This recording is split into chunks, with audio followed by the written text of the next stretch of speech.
Well, I'm going to call this meeting to order because we sort of have a timeline. So I'd like to call this meeting to order and thank everyone for coming out on this chilly night. I'll call the roll. Ms. Shumway. Here. Ms. Dykett. Present. And we're glad. Ms. Bells. Here. Josh. Here. I should say Mr. Dan DeWhaley. Ms. Groove. Here. Yay. And Mr. Petrosky. He's here. Oh, yay. Okay, very good. Thank you. I do want to let everybody know before we get started that we're going to try to go fast without losing any quality, but we're going to try to go fast because we have to go into executive session at 7:30. And I sure don't want Miss White to be hanging out until after that on a school night especially. So I'd like to get through her presentation if at all possible before the 7:30 executive session. But like I said, I don't want to give up on any quality at all. So I'd like to invite you all to join me in the Pledge of Allegiance. You actually have to stand up while you're sitting there, please. I'm checking it twice. I pledge allegiance to the flag of the United States of America and to the republic for which it stands, one nation, under God, indivisible, with liberty and justice for all. Thank you, everyone. Mr. Superintendent, are there any adjustments to the agenda tonight? Yes, the aforementioned executive session that we need to add, I don't know. I'll try to remember in the future to leave an executive session piece in there in case we happen to have one. But we need to add it. I'm going to suggest that we do it after, I don't care, put it wherever you want. I would say after new business, before public, well, maybe we should do public comments and then do it. But, how about according to time, if we have time for public comment? yeah, great idea. Does that make sense? So it's the to enter executive session at 7:30 p.m. for a consultation between the school unit and our attorney pursuant to 1 MRSA subparagraph 4056E. And I emailed that to Ms. Shumway so that she would have it. All you set, have that? Ms. Shumway? I am, yes. So, Mr. Superintendent, should we make that Roman numeral 5 under new business number 2? Yeah, I like your suggestion. I think we'll go as far on the agenda as we can, and then we'll get to 7:30. We'll go to executive session. Okay.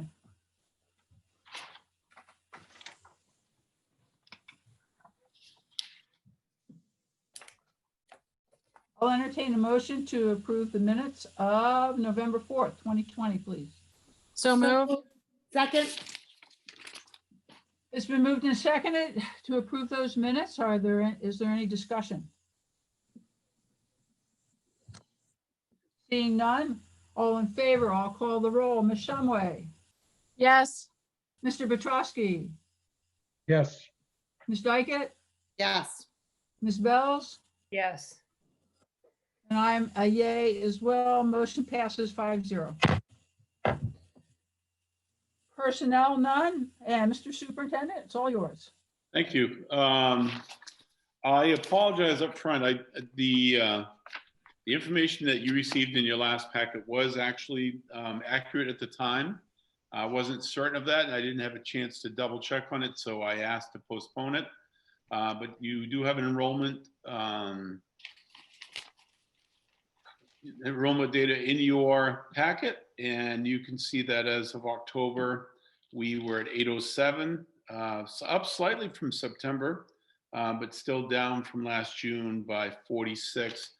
I would, as I'm looking at accounting for those, that is primarily the number of students who've chosen to go homeschool as opposed to remote learning.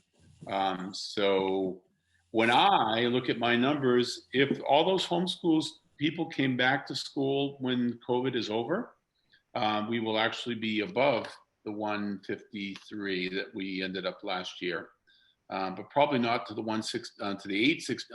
8 853, not as high as the 862 that was last January. But those numbers are accurate, and that is what we are submitting to the state. At least it's going in the right direction. Yeah, yes, I agree. So I'm happy to answer any questions around enrollment that I don't know that I can, but I will give it my best shot. Or people have questions, I could certainly write it down and look into it for you. I do want to remind everybody who's listening, and there aren't very many members of the community tonight with us, but this does have a fairly dramatic impact on our budget. That's why we were concerned about, I was hoping that more people would choose to remote learn versus homeschool, because we get 100% tuition for our remote students, and we get 0 for our homeschool students. That's one major consideration, especially in light of the fact that the DOE has pretty much told us we're going to have a significant reduction over the next 2 years in general purpose aid. And the other issue that we're dealing with, and we've thankfully had a fairly sizable rebound, is on our free and reduced numbers. I sent a letter out that will be in the advertiser this weekend. I'm asking people to explain to people why it's important to fill out the applications. My guess would be that because we were approved for free lunches for all students, breakfast and lunch for this year, that some people felt that didn't make it necessary to complete the application. But the reality is we get more reimbursement if we have people who are qualified for free and reduced, if they fill out their application and are approved, even though everybody's getting free lunch, we get additional funding for people who actually qualify for free and reduced. So hopefully we can improve that number even more, so we're closer to where we were last year. We were looking at a significant decrease, and now it's just a slight decrease. But that slight decrease with the population decrease, with the state's GPA, general purpose aid decrease, has me greatly concerned as we are beginning the budget season. Any other questions on that before I move on? Okay, the next thing that I have is the Maine Human Rights Commission's complaint update, which I'm going to wait, because that is the subject of our 7:30 executive session. So I'd like to wait and talk about that at that time. I do want to just quickly update the school committee. We were remote on Monday and Tuesday of last week, and I asked the administrators to provide me some feedback, anticipating that the school committee would want to know how those days went. And first of all, I want to say this: the news is really very encouraging in terms of both what we did for preparation, participation, work that the students did while they were out. Those are all really, really good. But I met with Teresa and Marsha before this, and I'm in concurrence with them that I might say to you, or I am going to say to you, that the red went really well. It should in no way be interpreted as that means everybody's just like hunky-dory and everything's wonderful. There's still a great deal of concern, and particularly with the spike in COVID in our area, there's still a great deal of concern. But I really do want to thank the committee for what I would call your wisdom in making and extending the Wednesdays for the remainder of the year, because that has proved to be invaluable. The staff felt that they were prepared, that the work that they had been doing on Wednesdays made the transition a very quick transition from Sunday night to Monday morning, probably as good as we could possibly make it. And I think that gives me a great deal of confidence as we move into the winter months, with the possibility of snow days that will not actually be snow days, they'll be remote days, and our preparedness to do that. So there was some concerns expressed by some people about the lunch preparation on those days, but I think overall our staff did an amazing job, and I got far more positive feedback than I did concerns. I wouldn't say I got any negative feedback. I think there were some concerns that were raised, and Aaron, who's not going to be able to join us tonight, is looking to address those, and we're hoping that in the future, when we know there's going to, like, if we anticipate, say on a Monday, that we're going to have a snow day on a Tuesday, that we might be able to prepare something different for our students who are going to be home on that snow day. So those concerns were heard, and I think they've been addressed, and hopefully it'll we'll do a better job in the future. So that's what I have for the red update, and happy to answer any questions that anybody might have. Shumway, unmute yourself. Yeah. I just had one thought, and it's not about the red days that we just had, the 2 last week, but more if we had to go long-term red in the future. I know that on your list of items purchased with the CRF grants, that there was additional, I believe you bought some additional curriculum, like supplies for curriculum extensions. And I'm just wondering if there's a plan in place for distributing those for the students when the time comes. Yeah, actually, once we get them, that's a great question, because I was at the middle school today, and that was one of the things that came up was that the teachers were talking about their concerns.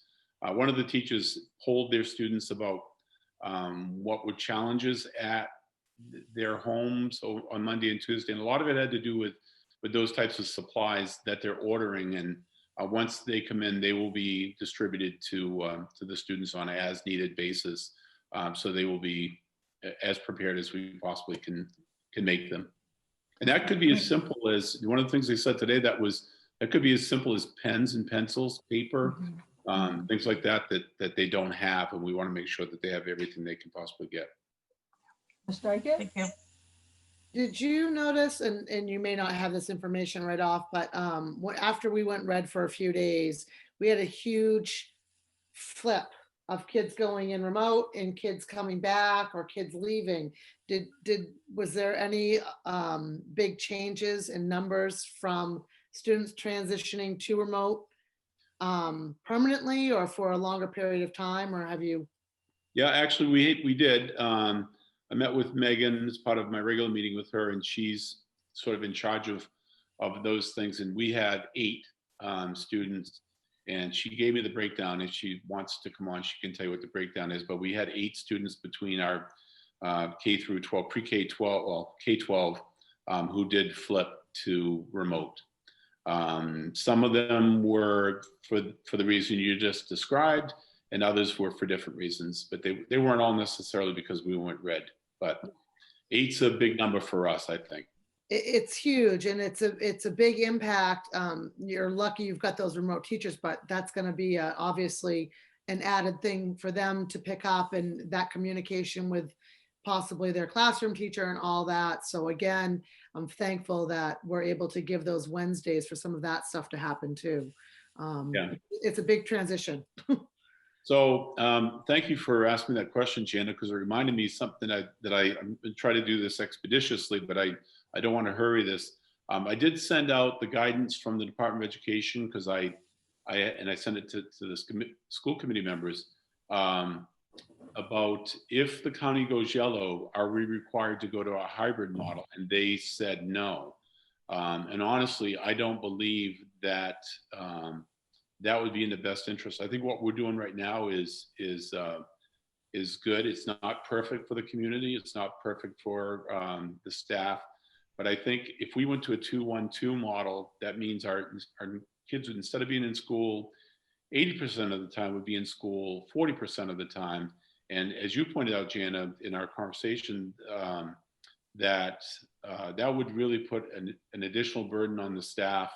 And I'm sorry that I misunderstood what you guys were doing in your district, but my wife teaches in a school system that does the 212, and I see, and she's a PE teacher, so she'd be the first to admit that her expectations for her as a PE teacher is not as great as it is for some of her classroom colleagues and regular classroom colleagues. And so I'm really aware of that. And so I really would encourage the school committee to support that notion that if the county goes yellow, we do not change. Where we had to identify cohorts for our plan for our long form, that was an expectation from the DOE. But in talking to Kelly DeVoe from the Department of Education, I originally had written to Commissioner Macon, but Kelly's the one who responded to me, basically said and assured me that we would not have to change. And honestly, after listening to Dr. Shaw, I don't know if it was yesterday or the day before, he made it very clear that 0% of the spike and the growth in the number of cases of corona are attributed to in-school contact. So I think it's best that we do not change our model. I think having our essentially one big cohort is the best approach to go. I think it's safest for the students. I think it's best for our community. I think it's best for our teachers. And I really, but obviously that's your decision as the school committee. If the community goes yellow, the county goes yellow and you want us to switch to a 212 hybrid, which is in our plan, then that would be your wish and we would do what you want us to do. But I really would not recommend doing that. And I was very pleased that the Department of Education said that that was merely guidance and not an edict. Jana? And just to piggyback, because I had talked to Jim a little bit about this, part of the issue with doing the hybrid is your classroom, you'd have them in 2 days and then they'd be remote for 3 days. But as teachers, you don't have that extra time to check in on those remote students. So your caseload just doubled because while your other students are remote, you have the other cohort there. So you just have that Wednesday, but that Wednesday is already dedicated to doing so much other things. And that's what I said to Jim. I just want you to be aware, which I'm sure he was, but it almost doubles every teacher's caseload to do that 212 model. Yeah. So just to put that out there when the time comes. Obviously, if our cases in Winthrop are elevated, we can have that discussion, but that was just part of our concern or my concern about going with a 212 model. I think the other administrators, or some of them are on, some of them couldn't make it tonight, but if you want to hear from them, I think they would concur that we stay with the model we're in right now or we go red, because particularly with the work that we've seen from our practice from last week, that the red would work. Yeah, Mark's giving a thumbs up. And so I really think that's what I would advise the school committee if the county goes yellow. Ms. Shumway? I just wanted to add that looking at surrounding districts, that the districts that do have the cohort model set up right now, it's not avoiding them from having to shut down when they have a case. And I think that if going the 212 meant that we could avoid having to shut down when we have a case, then that would be an argument. But I'm not seeing that those districts are having to do that. And essentially it's because those cohorts are sharing teachers. And so the teachers are now needing to quarantine and we don't have in-person teachers. So we would have to shut down regardless. So I don't think, so for that reason, I don't feel like it's worth the change when a case is going to mean we have to shut down for 14 days anyways. I agree. The other thing I wanted to say, I meant to say this earlier. I know the school committee had some concerns that were expressed early in this process about concerns or things that didn't go, really, really well last spring. And I'm not trying to argue that or say that we have it down pat and there's not going to be any glitches or anything like that. But I think this, again, it speaks to the wisdom of the school committee collectively to go with the model we went with, that this year's version of the red or remote teaching is significantly better than it was in the past. And you may want to ask Josh and Amelie. They're here and they've got to experience it for a couple days. Go ahead, Josh. Oh, sorry. Yeah, it's a little bit different. I guess it has been different. I've been liking what we've been doing this year. I don't know if I'm kind of going off track here, but I've been kind of thinking of like what our schedule would kind of look like if we were to go the 2-1-2. And I think that would, like, personally, I think it would mess, like, because we have kids in classes and then they're not all going to have the same last name based on their cohort or however we divide them up. So I think that'll be very hard. One thing that I just kind of thought in my head, and I might just be a stupid idea, I don't really know. I don't know if we were to have to go 2 days, like we have all of our kids, like everybody from like the high school is going at the same time. I don't know if like that could be kind of like a way that we could go around it if we had to just go 2 days a week, but have everybody in the school go. I know that kind of sounds weird, but like, I mean, I think it would be difficult if we were to go the 2-1-2 and split into cohorts. I think it would create a lot of trouble for the teachers personally, but. Thank you. Amelie? Just to speak on going red last week, I agree with what Mr. Hodgkin said. I think that for me personally, and it seems like for a lot of other students, it was a lot easier to have the Zoom classes and to kind of have a structure rather than like in the spring when the Zoom classes were like voluntary and some teachers did them and some teachers didn't. So like on Monday and Tuesday following the same schedule we usually do really helped me, and it seemed like students were a lot more involved than they were during the spring. Thank you. Any other school committee members? Is that it, Superintendent Hodgkin? That's it. Thank you. On to my report. I want to thank Tiff. I didn't do it digitally, Tiff, and I think you're on here. I just want to thank you for getting those policies up on the website. I appreciate it. And I also just want to let the school committee know that the superintendent is doing a little presentation for the town council at a town council meeting on December 7th. So if you want to tune in and support our superintendent, please feel free to do that. And then my last thing is the superintendent evaluation process. According to policy CRI-R, it's time to start the superintendent midterm evaluation process. If you'll take a look at that policy, you'll notice that we went from a policy of doing the superintendent evaluation only in December. That was the only evaluation, and we all decided some time ago, but with our interim superintendent, never had a chance to implement it. We all decided some time ago that that wasn't particularly fair, that the superintendent had barely time to figure out all the goals and objectives and then meet with his administrators and then make stuff happen with our students and report out on that in December, and that we have that final evaluation in December. So this year we're going with the policy that we enacted. So this is a midterm evaluation. The final evaluation will be done April and May by you folks again, and it'll be a pretty similar process. But this will be our opportunity to have a discussion with the superintendent. And we really haven't had that great an opportunity to just sit down as a group since the summer. So we're going to try to do that. Let's see, what do I have written down here?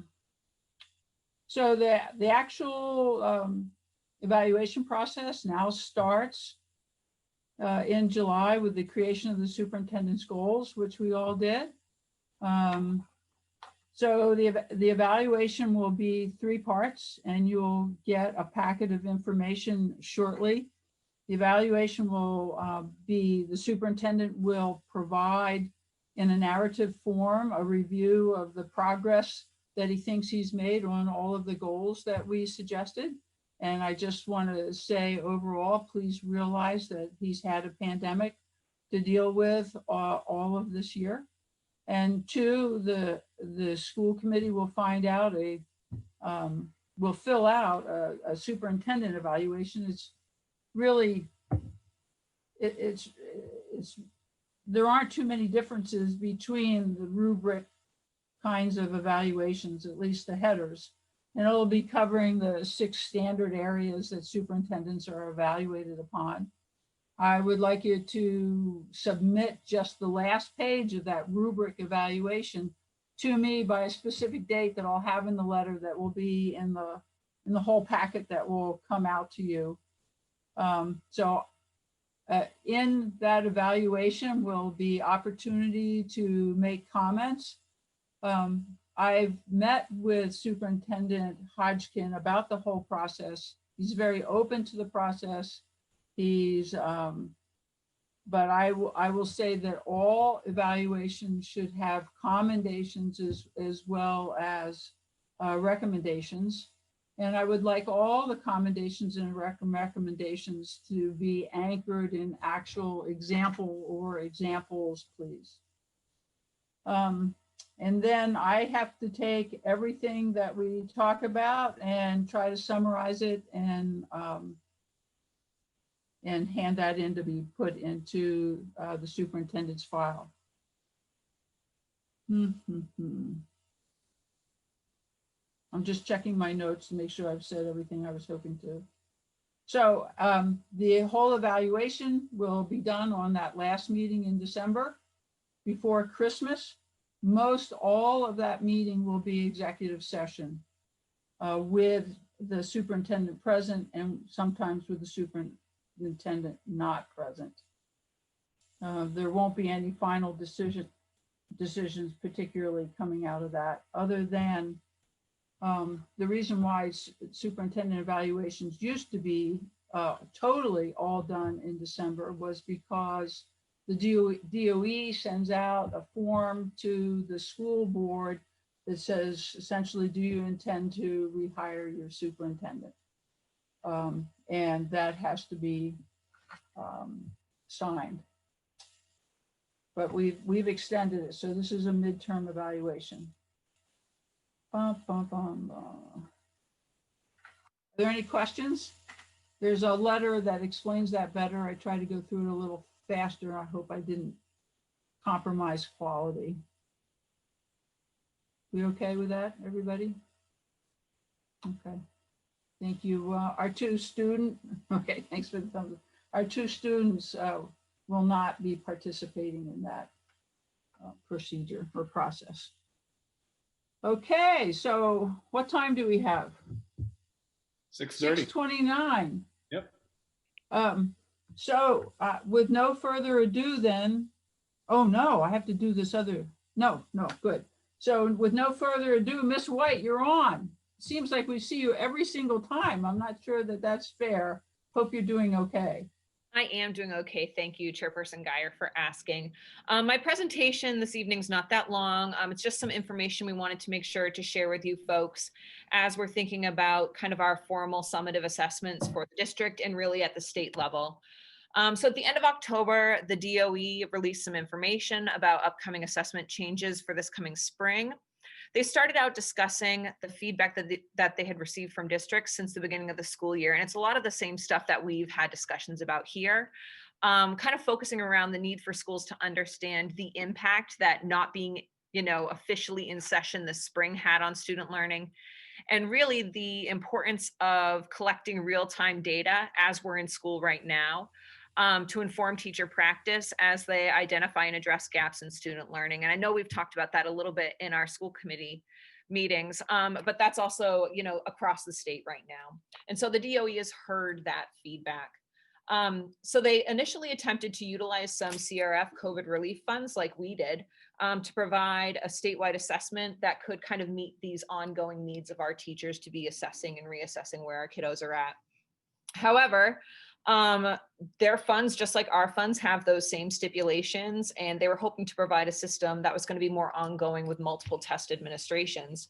But with that ongoing formative feedback, it pushes us past the allowable time that they could use those funds for. So they have the same stipulations that we do with those CRF monies.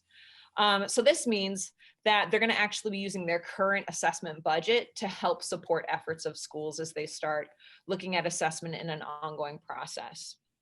So previously, monies for the Empower Me, which is the 3 through 8 assessment, and the SAT at the high school for the third year high school students, juniors, were provided through the vendor Cognia. This past spring, everyone here knows we received a waiver for these summative assessments and we didn't have to do them.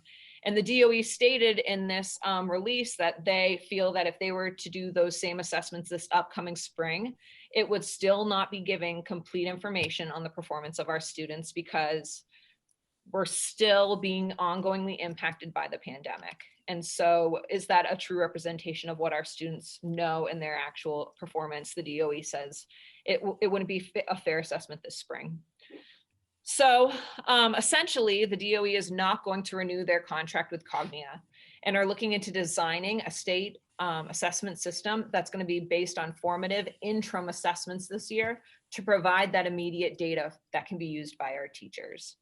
And that's the bulk of the information that they released. Last week, I tried to follow up with Jeanette Kirk, who's the Chief of Learning Systems at the DOE, to see if she could share any more information, and she couldn't yet.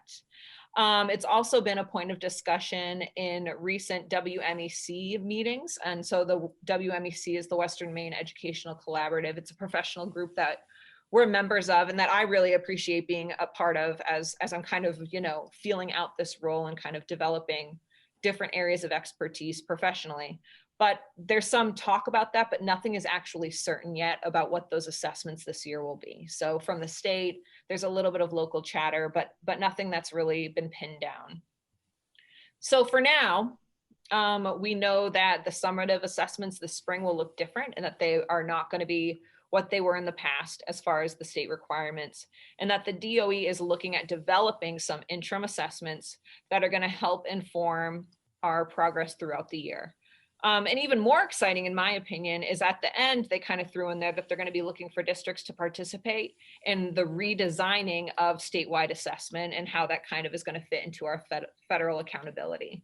So that was kind of cool that their plan moving forward is kind of to look back at maybe some of the types of things we've done through our assessment programs and start including some teacher and district feedback as they design and redesign that system. So not a lot of information, but information that things will be changing and that there'll be more to come. Thank you very much. Questions or comments for Ms. White? Ms. Shumway? I just have a quick one. Can you remind me, you might have already told us this, but are we using NWEA right now still? Okay, and I thought we were to find the gaps. And we always found that information to be more helpful than that summative assessment anyway. So I don't really see this as a huge loss, not having something. And some of that chatter in an unofficial manner was around NWEA being a move that some districts might make. And so that puts us actually at a really, if that ends up being the decision from the DOE, that puts us at a great advantage because we already have teachers, or a good proportion of teachers, who are really comfortable with using the data presented. And that data, within 24 hours, they can access student scores and start making plans and have discussions with families. And so it's not a huge change at the grade school level for sure. Anybody else? Mr. Hodgkin?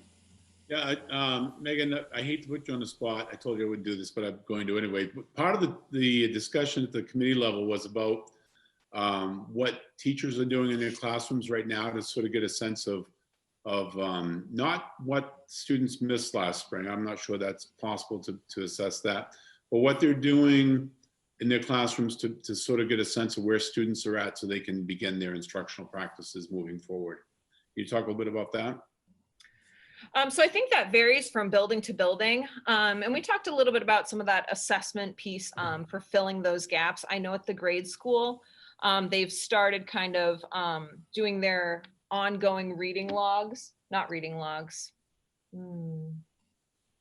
I can't remember the terminology right off the top of my head, but they help to determine where students are on their reading scales. And they actually started those assessments at a lower grade level than the students are enrolled in. And then as they start meeting those benchmarks, they push them right up. So some of these assessments are taking much longer than they have in the past. Thank you, Marcia. They're called running records. I appreciate that. So they already were anticipating these gaps. And trying to find ways to work around that. We also have programs at the grade school like Prodigy that are individualized and engaging at the middle school. Last year, there was some math programming also that we're looking into start implementing soon, hopefully. That's going to give some more individualized intervention pieces too in that content area. So teachers are they are working really hard, but I think the most important piece to remember is that they're teaching to the students that are in front of them, and that as they're going through these units, they're being really thoughtful around pacing. And I think that's one of the most imperative pieces. And Josh and Amelie might be able to speak a little bit to that, because just the pacing of this year is different. The weight of this year is different. And I think that impacts teachers and students alike. Thank you. Any other comments? I have just one, and I hate to bore you, Miss White, with this because you've heard it before, but it does come from my heart.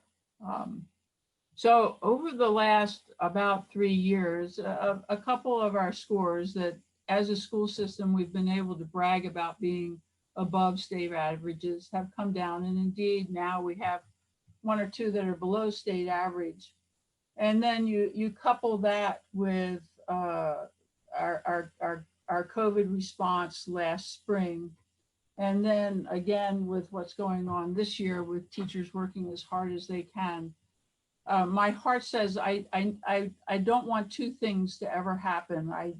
I don't want to ever put students in a position where they're where we know that they're going to fail because they have this gaps. And so I hope that we can do whatever we can, and it sounds like you are doing it. So this is not saying that you're not. So I hope that we're doing our best to identify those gaps, and then I hope that we have the finances and the wherewithal to work at taking care of those gaps. And the other thing I hope for is that we never have a student who, as a graduate, says, yeah, I can't do math because I was a COVID student. I just hope that that kind of thing never comes about. I foresee it happening down the road. But I hope with some real formative testing and some great RTI that we can make sure that our students graduate with few gaps that come to bite them in the butt eventually down the road. So thanks for listening to that. I know that you're doing great things, and I hear you say that you're attending to that thing, but I just could not give up the opportunity to express how important I think that is for our students. And I think the DOE echoes your concern, Chairperson Geyer, and that's part of why this is out with the summative assessment piece, that they're not prioritizing that. They're prioritizing the ongoing formative feedback. They're supporting that with their assessment policy for this year, which I think that's a move in the right direction. I think it speaks to what's most important to you too, and what's most important to our teachers is not spending, a couple weeks on our Empower Me in the spring, but really continuing working. And I do want to say again, I know Mr. Hodgkins said it earlier, but as far as the spring is concerned, I think we did have some good gains. I know at the high school level, they worked very hard. And so I think that it's important to be looking at the gaps that we have, but I know that there's also some celebrations there's growth this fall, but some celebrations for the work that was done in the spring by our teachers who were kind of put in a position that was impossible. So, well, I hope that nobody takes it upon themselves to try to misinterpret any of the words that I say, and demean any of their actions or their work, because that's not the intent of what I just said. Thank you. Anything else, folks? Okay. New business. I'll entertain a motion to extend the COVID technician positions for the remainder of the 2020-2021 school year. So moved. Second. It's been moved and second. Mr. Petrosky, you said second for the motion. Well, I But saw guess- her lips were moving, so I said, I've lost. I got to take it. I thought maybe that's what you had to do in order to get a second in there. That's right. Okay, so it's been moved and seconded that that we extend the COVID technician positions for the remainder of this school year. You'll have a memo from the superintendent that I hope addresses a lot of your thoughts about that. Are there any further questions for the superintendent? So you're all ready to vote, huh? Okay, I'll call the roll. Ms. Shumway, Yes. Mr. Petrosky, Yes. Ms. Dykett, Yes. Ms. Bells? Yes. I vote yes as well. Motion passes unanimously 5-0. Are we Thank you close very to much. 7? Oh, we're at 6:42. Are we Yeah. going to do a dance until 7:30? I want to hear you sing. You said something about singing last time. Yes, yes, yes. Well, I am a specialist in the sound of music, but I'm having trouble hitting some of those high notes now. But anyway, we will go on to public comment. And if there's anyone that has public comment for us, would you please type it in the comment section right now? It can have anything to do with Winthrop education.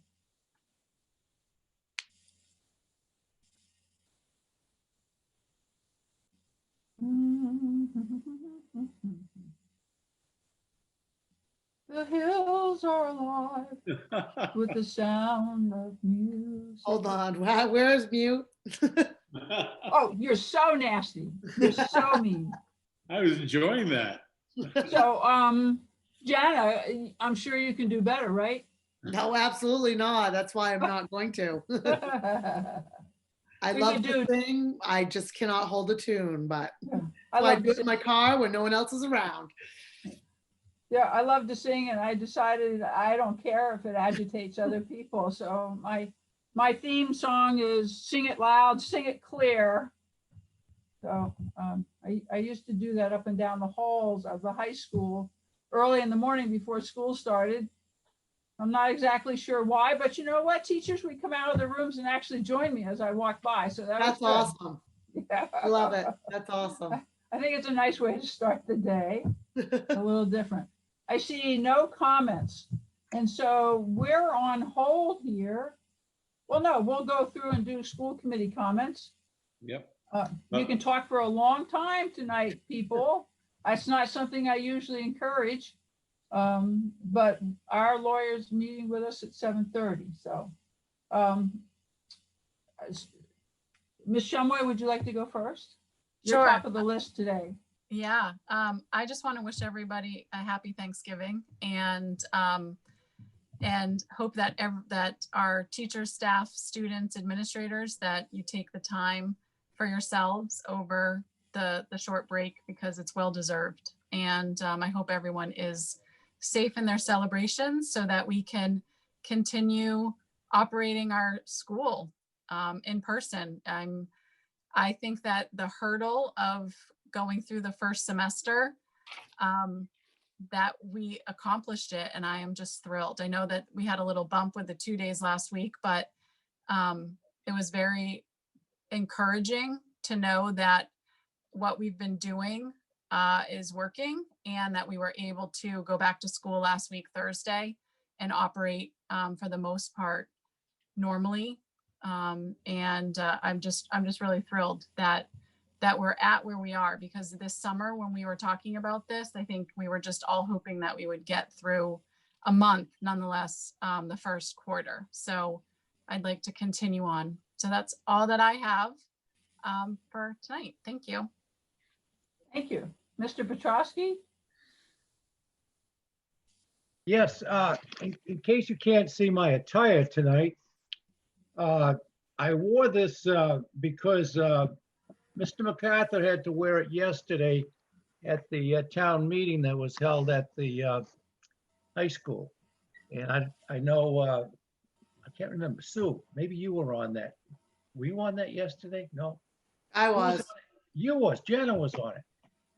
That was my first Kristen, time attending a town meeting, and I thoroughly enjoyed it. mhm. We're lucky because we have the guest speaker in our presence tonight, and perhaps he can repeat his speech to all of you who were not there, and that would take up most of the next hour and a half, but that would get us to where we need to be as far as the schedule is concerned. I did think he was a little long-winded, but he had a good talk, and in fact, actually, it was a very good talk, and it surprised me greatly that he got an applause afterwards. And I'm pretty convinced it wasn't just because he was done, although I think there may have been a couple of people, but I think people related well to his speech, and he may want to speak about it himself. I don't want to steal his thunder or anything, but it was an interesting speech. It was a meaningful speech, and I know it came from the heart. I didn't realize that I was listening to a program that had been postponed last spring, and so we heard a lot about people like Emily. Amelie. Yes. Emily. Okay, she was Hey. given rewards for last year. Okay, that took about 2 seconds.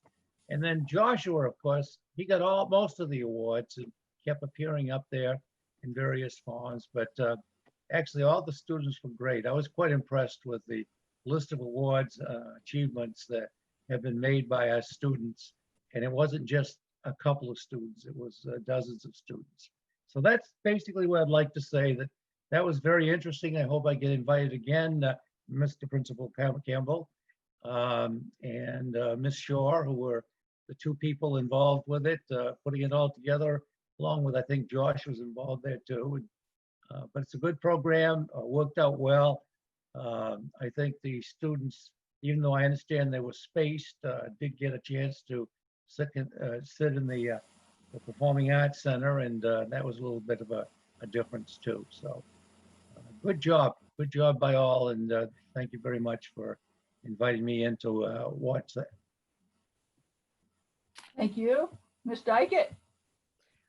So a couple of things. I didn't get to see all of Jim's speech because I had to go back to teaching, but I was able to listen to it during my prep period. So I enjoyed it as well. And I was in a room with another teacher, and when Mrs. Disculius came on, my coworker perked it up. She's like, I want to work with someone like her. So the excitement was really awesome. And so thank you again for the invite and all that as well. It was nice to see those kids get recognized. I'm blown away by the academics and the classes that these kids are taking. I mean, I graduated from high school 20 years ago, and we didn't have half as many kids doing calculus classes and all of these advanced classes. So it's really awesome to see those awards given out and those students being recognized as well. Just a question and a thought, because I brought this up to my administrator too at school with Thanksgiving, and this, Kristen made me think of this as well. Coming, I didn't know if there was any sort of notification that might go out to students and parents just about travel and having people from hot states or whatever you want to call them, if either they're going to hot states or they have like a relative coming. I know a lot of families are postponing Thanksgiving, but if that happens, this is what needs to sort of happen, either with quarantining or what, with students, because they're going to be coming back into schools or whatever else. And I don't know what that's going to look like, whether or not those students are okay to come back into schools if they've been around people from those states, or if they happen to travel to those states with their families. I think they have a legal obligation to quarantine for 14 days or get a test, right? Right. So just a reminder maybe of that. And I know those states could change very quickly as well. Like, you might put out a notification and then the next day they change or whatever, but I've just asked my principal to put that out to parents so parents are aware. They may not always listen to the news and whatever else, but here's a reminder, if you go to Massachusetts or New Hampshire or whatever it happens to be, that you will be required to quarantine, and however we're going to deal with that school-wise. And that's it. Oh, just thank you again. I agree with Kristen. I'm so thankful to be in school still. Having these little hiccups. I know, again, when we went red, it was a really good practice. And to be able to come back, it was a great practice for kids and for school. I mean, for student staff, excuse me. So hopefully they're working out some of those things that didn't go so well with students and all of that. And just thank you for your dedication, because I know how exhausting it is, and I appreciate it. Thank you. Mr. Deanda Whaley? I can see you're all ready, Ms. Fells. Yeah, just a couple things. So the high school is getting ready for their drama production, and I think that's really cool that we're doing that this year. But we are doing Clue, and I think that'll be really fun. It's going to be over Zoom, so it's going to be a little bit different, but it's just going to be pre-recorded and then it's going to be sent out. But from what I see so far, I think it's going to be really great, and I'm really excited. Just another morale booster, and I don't know, I'm really glad. And then my other thing was NHS has been, I have really high hopes for NHS this year. Right now they've been going around, we've been doing Principals Appreciation Month and giving some little gifts to the principals and Mr. Stolten. So that's been pretty good, but I would look out for NHS and their service projects and what's going on. So, and then That's wicked nice, wicked nice. And I have one more little comment, kind of, and this kind of goes along. I don't know, it's kind of weird. I guess it's a little bit of a question about the Human Rights Commission complaint. I know that kind of gets into like the big adult stuff and executive session and lawyers and whatnot, but I think, I mean, I don't want to speak for Amelie, but I'm pretty sure we'd both be kind of happy to kind of talk at some point, maybe be kind of part of that conversation. I know that was kind of something that happened at the high school and whatnot, and climate, but I think we'd be happy to help in any way that we can, just to kind of be involved. But I know that there's some stuff that we can't really be a part of, but it's just kind of wanted to put that out there. Yeah. Appreciate it, Josh. Thank you very much. Superintendent Hodgkin? Yeah, I just want to respond to Josh and to Amelie. I know Josh has a bazillion things on his plate, so probably has forgotten this, but I did ask, because I know that at least, I don't know if Amelie's a part of the group or not, but I did ask for the opportunity. I'm more than happy to come, particularly as information is available, to come talk to the civil rights team, and at any point, it's one of the things that's very high on my list, and I'm waiting for the opportunity to do that. Did you hear that hint there, Josh? Yeah, sort of. I know. I do remember, and so I sadly I just don't know what's kind of going on around that, because we have like a switch of like the teacher's not the same one, and she had talked to me about it for a little bit, but then it just kind of got forgotten, and but yeah, sorry about that, but I don't know, just kind of any way that we could help. I think it's a very important topic. But yeah, no, thank you. I'll try to talk to Ms. Booth, Superintendent Hodgkin. Thank you. Ms. Grew? Yeah, to add to what Josh said, I'd love to help in any way that I can with that decision. But also to comment on what Ms. White said earlier, I do think pacing has been different this year. Because of this, our schedule is quite different this year, and just how everybody is feeling. But I still feel like I'm learning a lot, and it's clear that the teachers are working really hard to plan and use the Wednesdays and make sure that we're, I mean, keeping up to date with the curriculum and doing what we have to get done. So it's different, and it is sometimes overwhelming and a little stressful, but I think everybody's working really hard, and I think we're making really good progress this year. Thank you, Emily. Ms. Bells? Well, I think all of my colleagues have said everything I wanted to say, so I guess I'll just echo and say happy Thanksgiving to everybody as well. But we have another 35 minutes to go, Ms. Bells, But certainly. they were pretty thorough. Okay, so let's see, my comments. I truly feel that the town of Winthrop so far is blessed to still have as much in-person education as we do. We all know that that's the better or the best way to educate, even though we're working very hard to make the remote experience as positive as possible. So my next comment would be usually how I end a meeting, but I'm not doing that.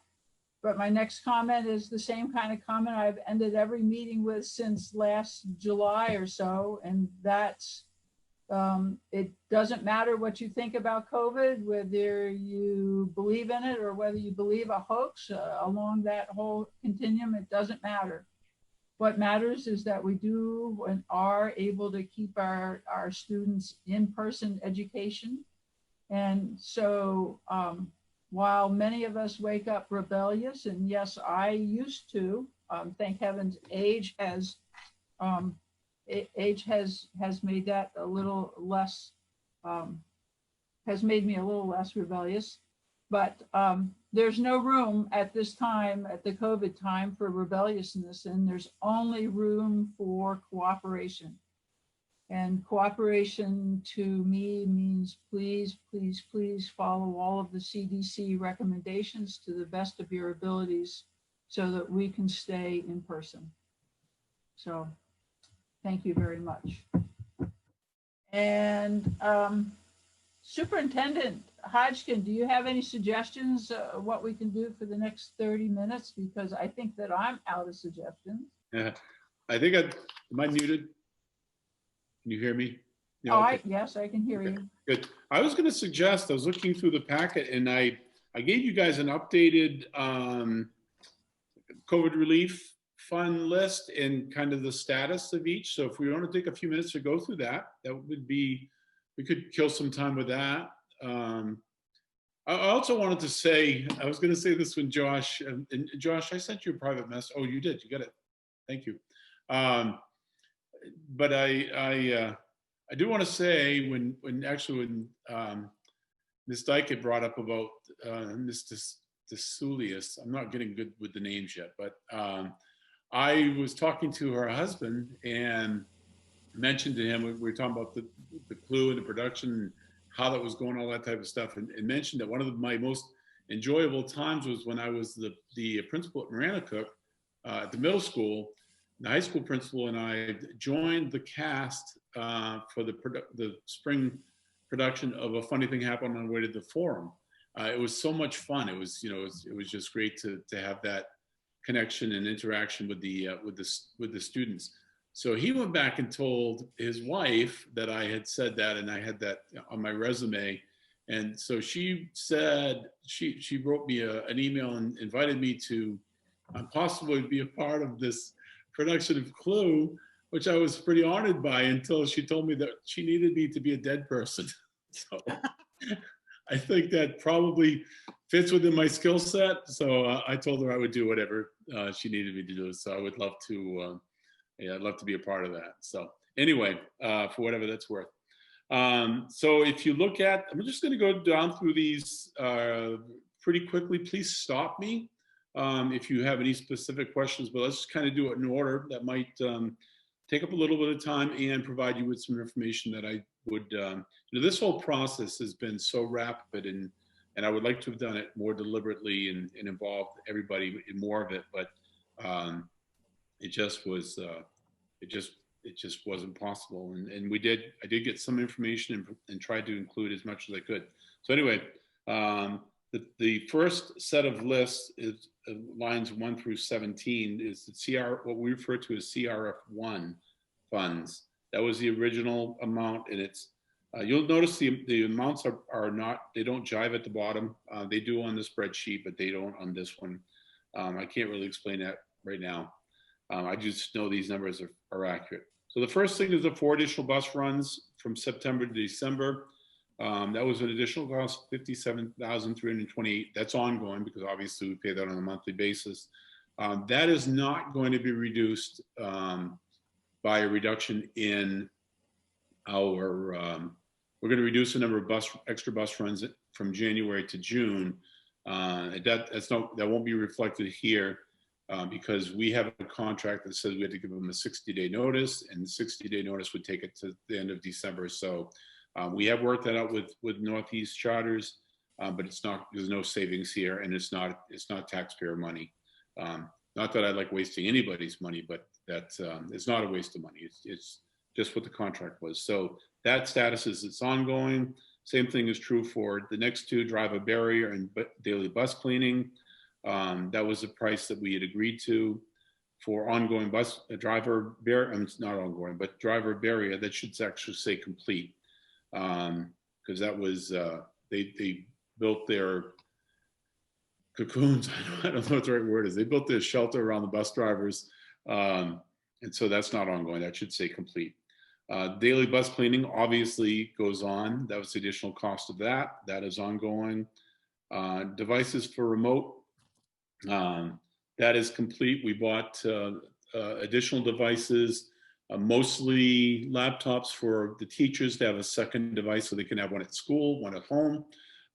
For others, based upon some feedback from a number of people, including members of the school committee, we got some document cameras and some owls, I think is what they're called. The cameras that kind of follow you around. So teachers who wanted that were able to order them, and that's been all spent. The security for the town office, we have the card system. Those of you who've been here probably have recognized that there's little buttons that you have to, I have a badge or a card that I hold up, and it lets me in, and we have those, it mirrors what's gone on in the other schools. And we did it here at central office as well with these COVID funds. The trauma informed training was the training we had earlier in the year. I heard the lady's, Ray, her last name is Ray. Anyway, Brittany Ray, she came and met with our staff. She did 4 separate meetings. It was supposed to be a 2-day training. She did it in 2 days, essentially 4 half days. She met with the middle school staff, she met with the high school staff, and then she met with the grade school staff and split them in half over 2 days. Tremendous positive feedback from that training. And we hope to have her back at some point. But that's complete. COVID relief specialists, thank you again for your support to extend that. That was, we only have the money to support that for the first 3 months. That's ongoing, of course, because that hasn't been spent. It'll be spent, that money will be spent by the end of December.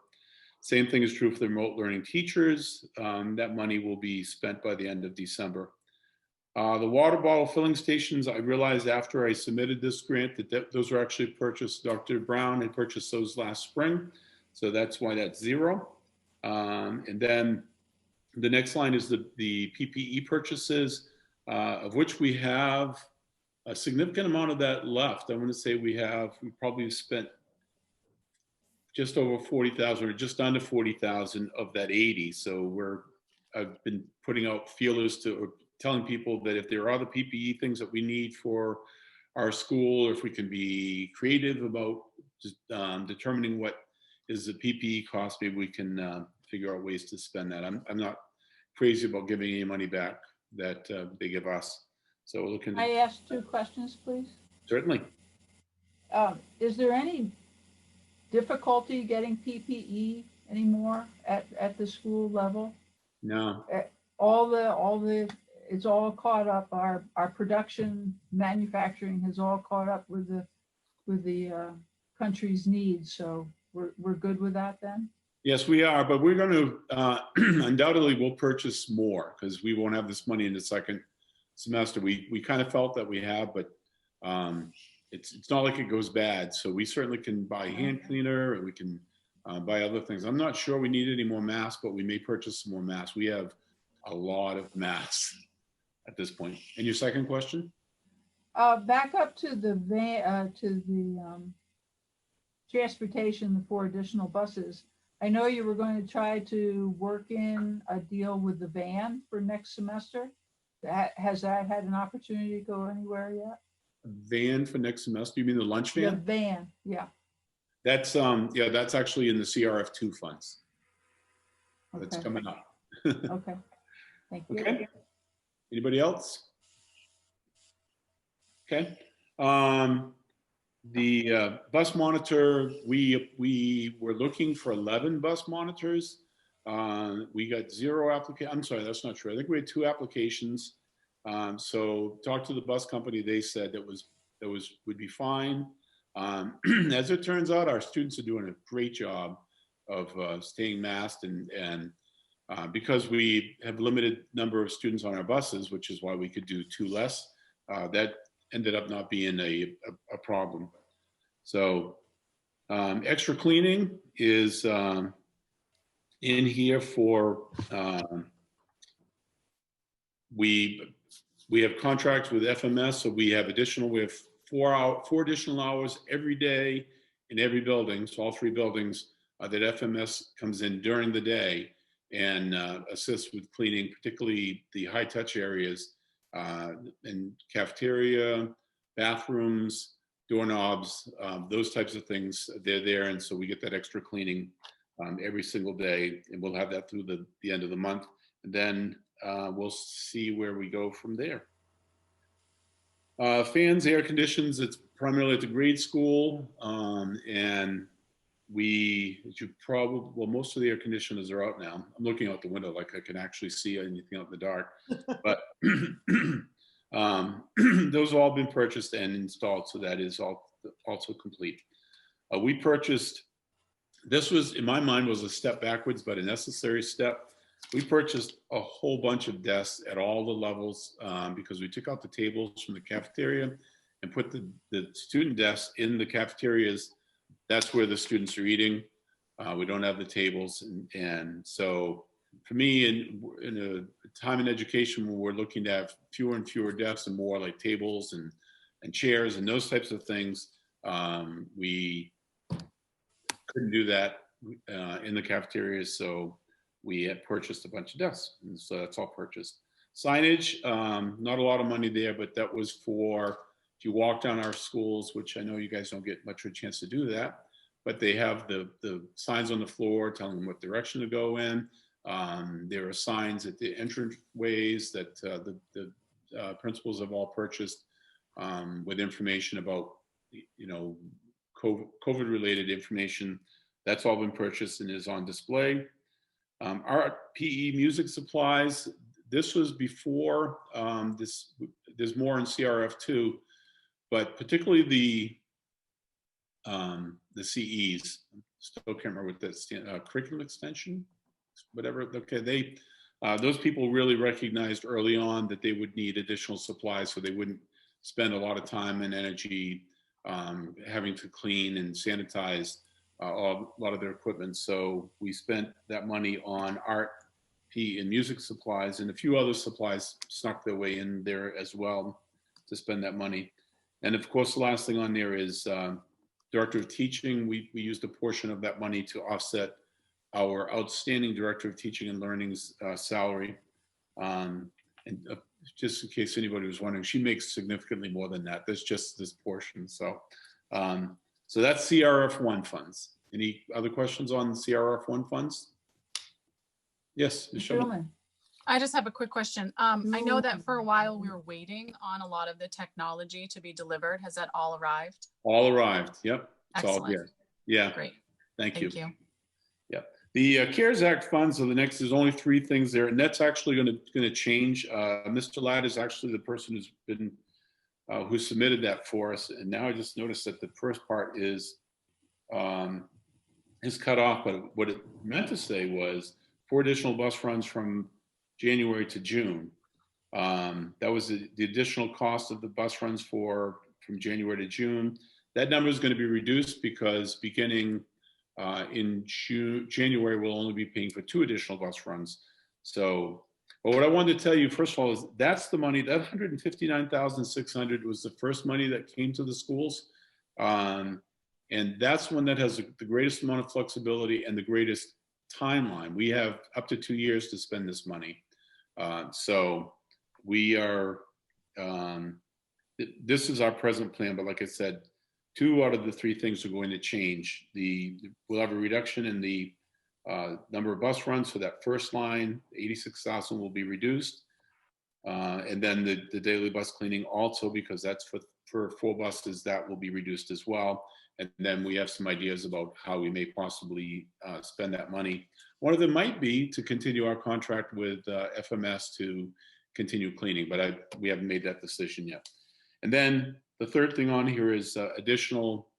You remember back at the beginning of the year, we were trying to eliminate money from the regular budget whenever possible in anticipation of a curtailment. Well, we're not going to have the curtailment, but this was our response there, was to put 40,000 in this account because it was permissible. It's not permissible in the CRF in a big way. We put a little bit in CRF 1, but pour the bulk of it in this CARES Act funds. So that accounts for the 159,000. But as I said before, that will be changing.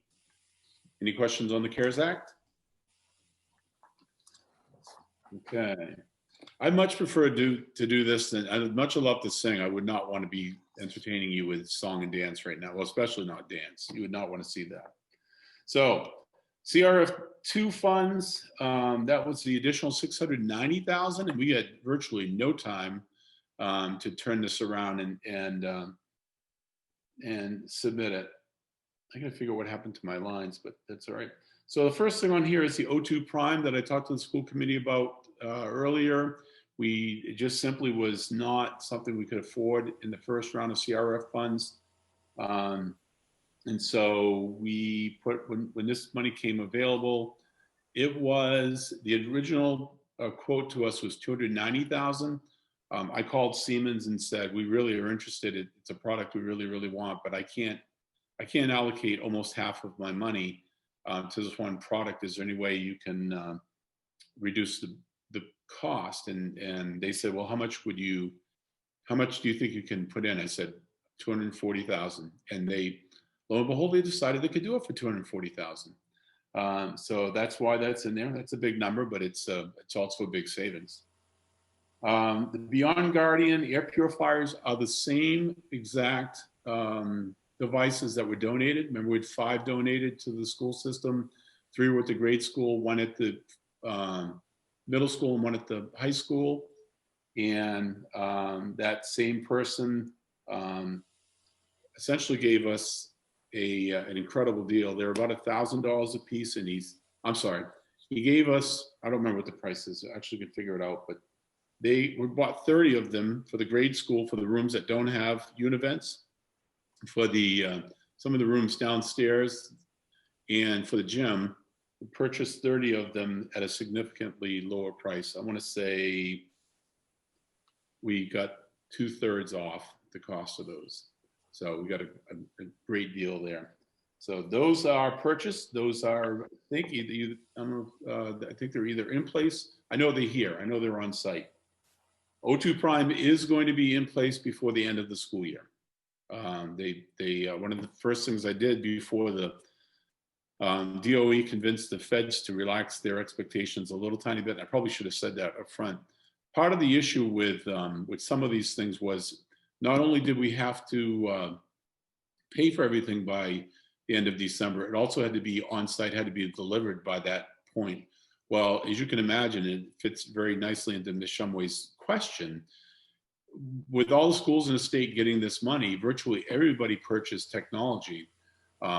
which was an impossibility to get all that technology delivered to all the schools in the state of Maine in a time frame. So our people in DOE pushed on the feds, and they basically said that a manufacturer's inability to deliver things by December 31st should not prevent us from doing that. So they gave us permission to essentially prepay for all of these things, and we'll take we'll receive them when we receive them. Well, if you do that for one thing, you kind of have to do that for other things. So that'll play into our later couple minute conversation.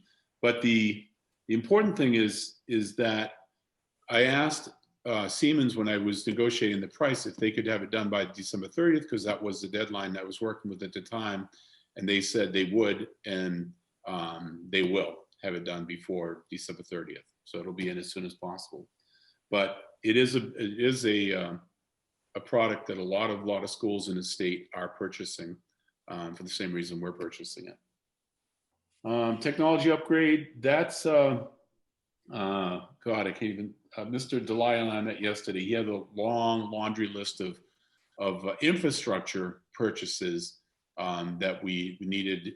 I can tell you what some of them where he needs here. You can say if he wants, but switches and oh God, I can't even think of some of the other things. But basically, his initial list to me was closer to $700,000, and so I told him I couldn't give him $700,000, and so he's going to do with that. So we had a really good meeting yesterday to talk about how he's going to use this money and how he's going to use other funds that we're going to get through.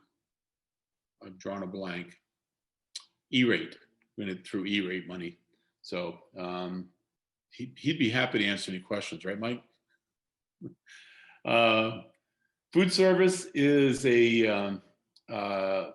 we did have a van, which was not appropriate for food service. I talked to Aaron and felt that with the possibility of us making deliveries, the possibility or the reality of us moving food between buildings, we needed a better vehicle to do that, a bigger, better vehicle to do that. And so we are currently, this Friday, we'll be opening bids, sent out bids to 4 different companies to get bids on a new food service vehicle.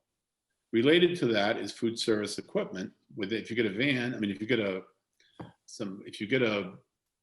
vehicle for food service, you're going to need racks, you're going to need warmers, you're going to need things like that to put in there. And so Aaron is in the process to, that's what it says, in progress to purchase some of those racks and warmers and such for the van and for some schools that need it.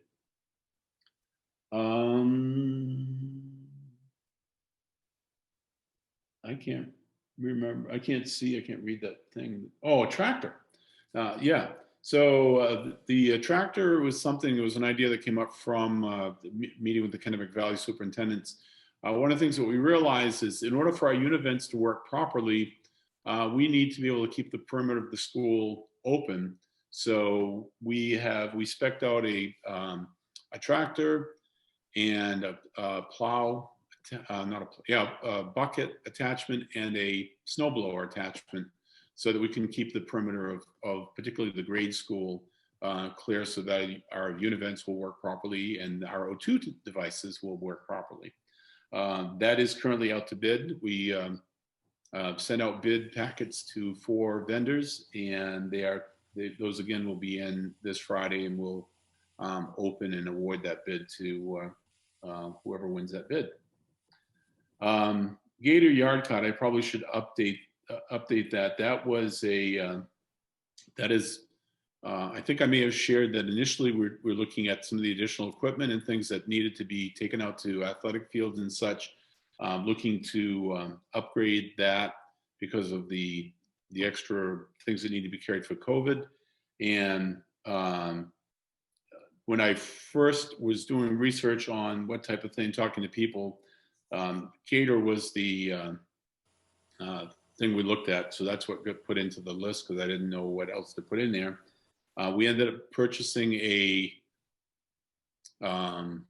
it's called Canine, and it's like a gator, if you're familiar with gator, that we purchased from a local vendor here.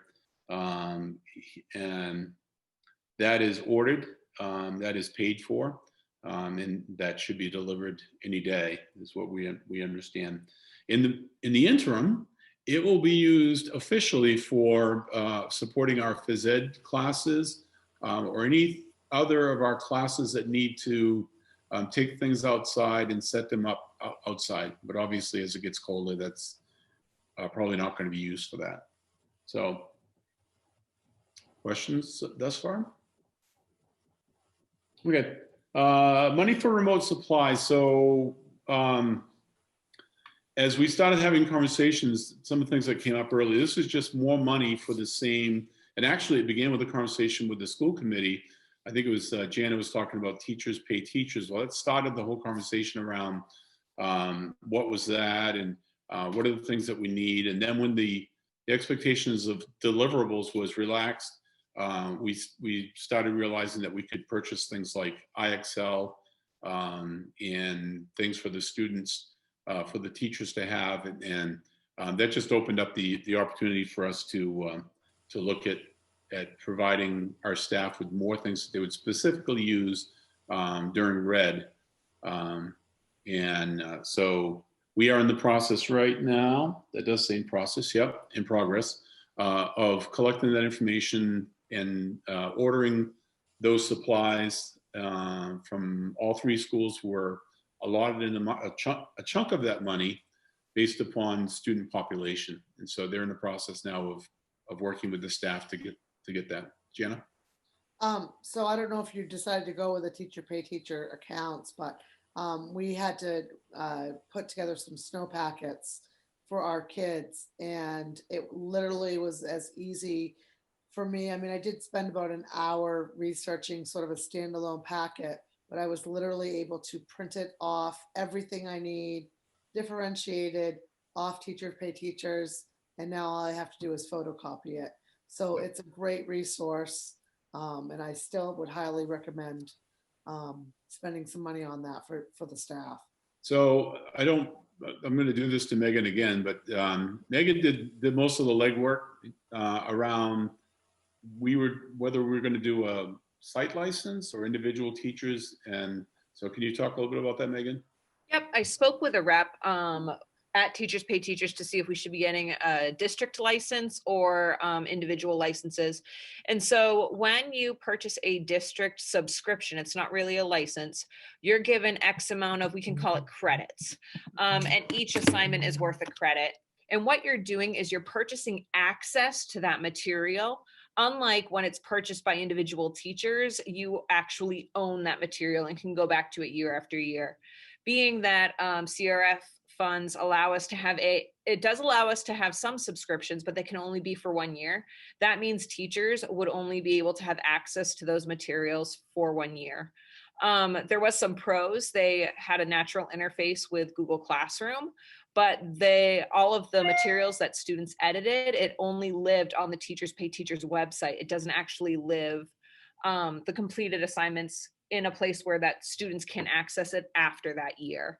So after discussing that with the A team and Mr. Hodgkins a little bit, we decided to not go with a district subscription. Instead, we encourage teachers on an individual basis to kind of think about their curriculum and their needs and put in for individual purchases so that those materials could be utilized after the subscription would be up.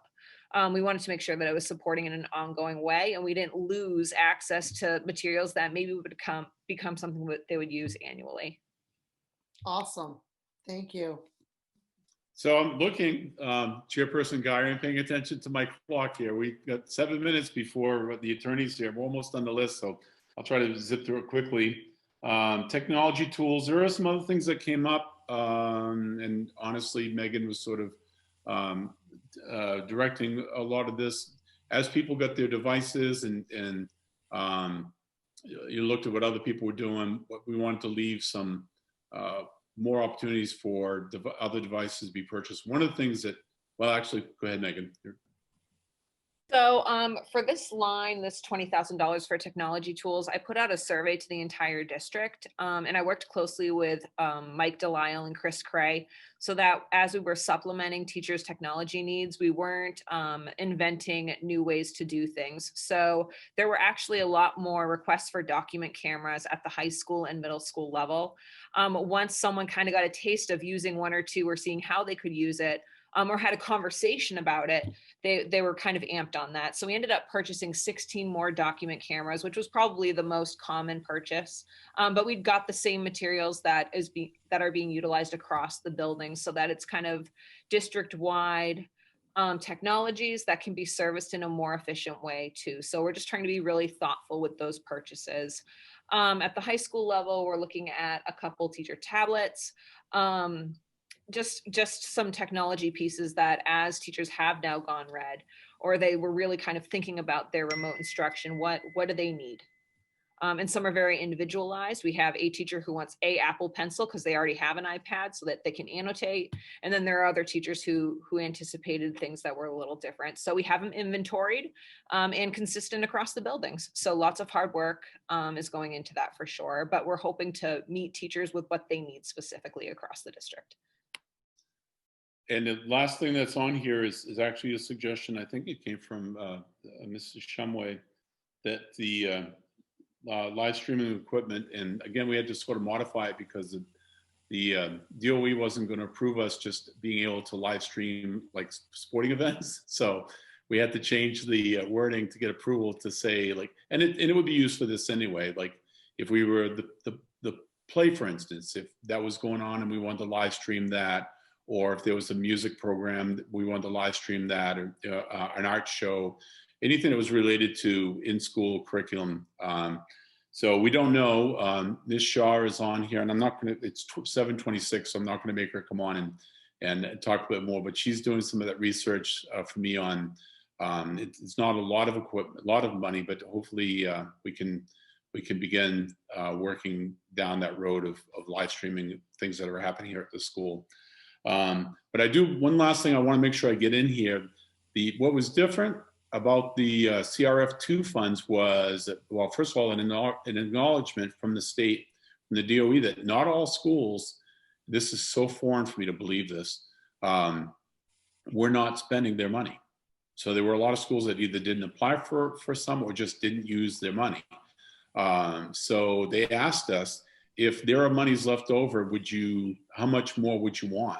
So I wanted to put all of it, but I thought that was probably not a good answer. I put $200,000, particularly thinking about Mr. Delisle's request. But I had to complete a form last week, and all schools had to complete a form last week to tell us what they refer to as our committed funds. So of all the money we asked for, how much of it is committed? I said we were 100% committed. And so hopefully within a week or two, they will tell us if there's additional funding that might come our way. And we may get as much as $200,000. So we have plenty of ways to spend it. So, and by the way, Chairperson Geyer did mention this earlier. And so what I just did with you is kind of want to do much quicker with the town council on Monday, whenever that meeting is. So I would update them. Chairperson Geyer, do you have a question? My first question was about the van, and it was about the old van.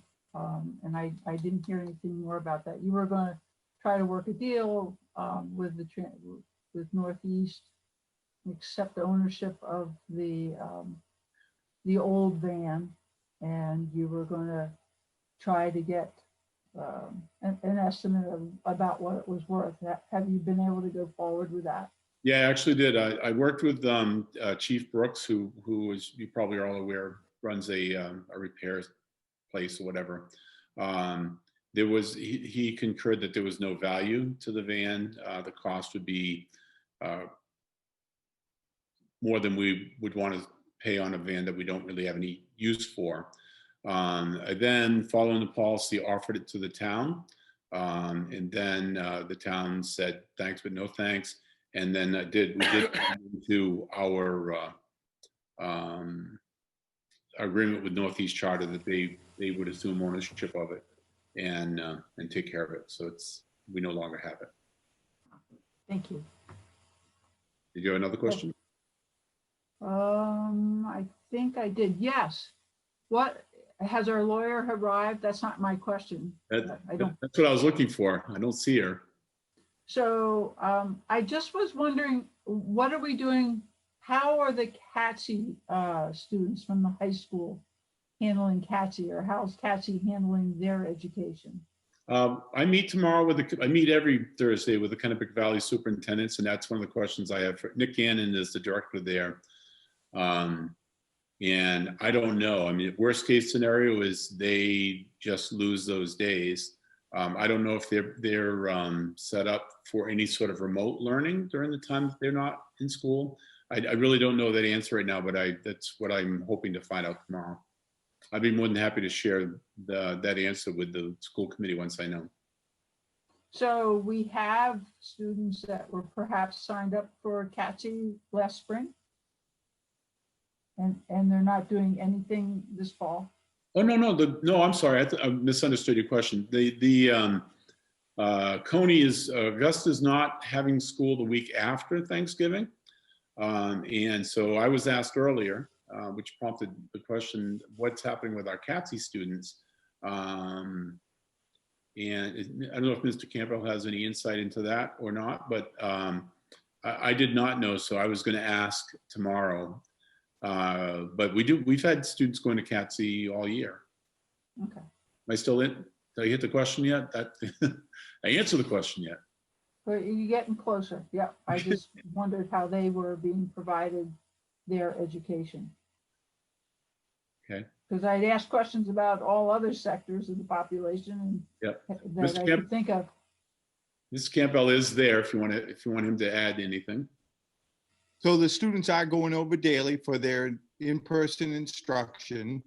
The week after November Thanksgiving break, they are doing remote lessons for that week, and they have been previously notified of that.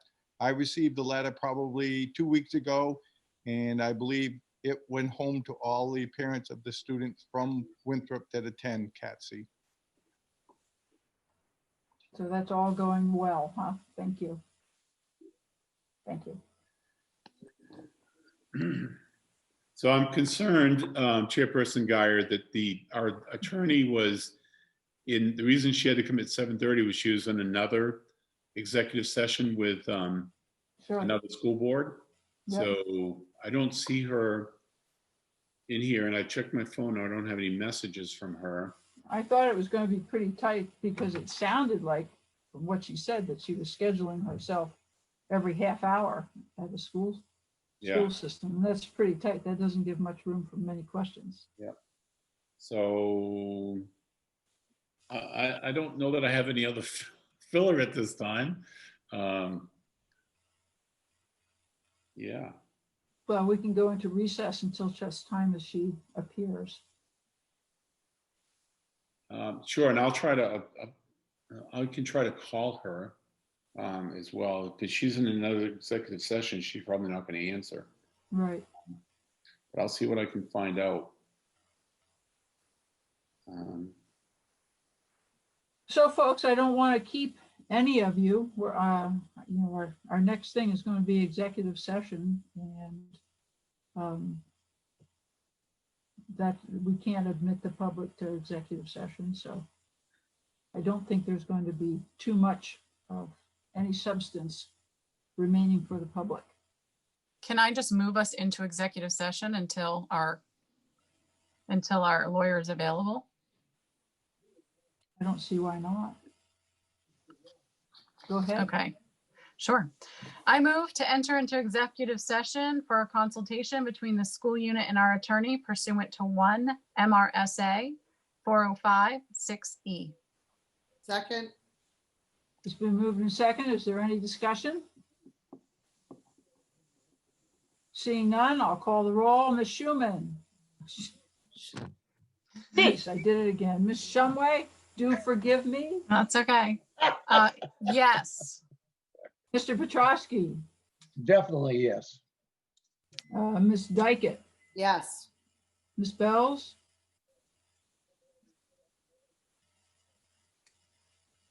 Did I see a thumbs up from Ms. Bells? I'm sorry, I was looking down at the next thing. Yes, so she gave a thumbs up. Okay, got I it. forgot I was on mute, sorry. That's okay, thank you. And I vote to go into executive session as well. Motion passes unanimously 5-0. Thank you, everybody, for attending.